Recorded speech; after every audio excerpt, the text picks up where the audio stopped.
Assalamu alaikum, dear scholars. Today I want to talk about what God's true path, Sirat al-Mustaqim, is really all about. Is it about doing certain rituals, or is it about truly following His laws? Let's look into this using some very important verses from the Quran. First, let's look at Surah Aal-e-Imran, verse 3, 64. This verse asks us to find common ground with the people of the book. It says, "O people of the book, come to common terms between us and you, that we worship none but Allah, that we associate no partners with Him, and that none of us takes others as lords besides Allah." See how it really focuses on monotheism, Tawheed, which means believing in one God. It's about worshiping Allah and only Allah, not just about doing certain ceremonies. Now let's connect this to Surah Al-An'am, verses 151, 153.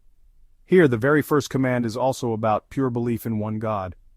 It's pretty clear, God's path is mainly about faith and following His commands, not just about doing rituals. Moving on to Surah Al-Ankabut, verse 29, 46. It says, "And do not argue with the people of the book except in the best way, unless it be with those who act unjustly. And say, we believe in what has been revealed to us and what has been revealed to you. Our God and your God is one, and to Him we submit." This verse again points out how we share the belief in one God, Tawheed, and in the messages God has sent. If doing rituals was the most important part of Islam, wouldn't these verses talk a lot about them? Instead, they focus on strong faith and being a good person.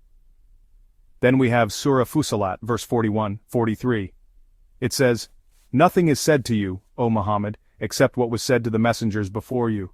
Surely your Lord is full of forgiveness and severe in punishment." This shows that the message to follow God's laws has always been the same, for all the prophets. Lastly, Surah Al-Isra, verses 17:20-39, gives us a complete guide on how to live morally.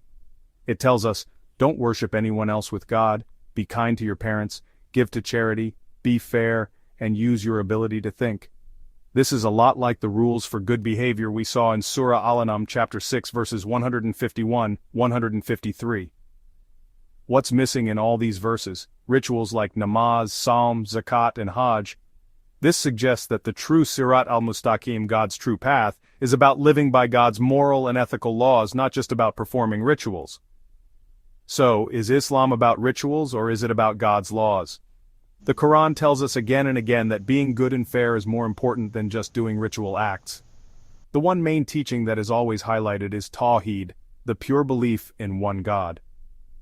So what this really means is that true Islam is about following God's commands in our everyday lives. Over time, people might have started to focus more on rituals than on truly obeying God's laws, just like it happened with other religious groups in the past. Would you like to learn more about this?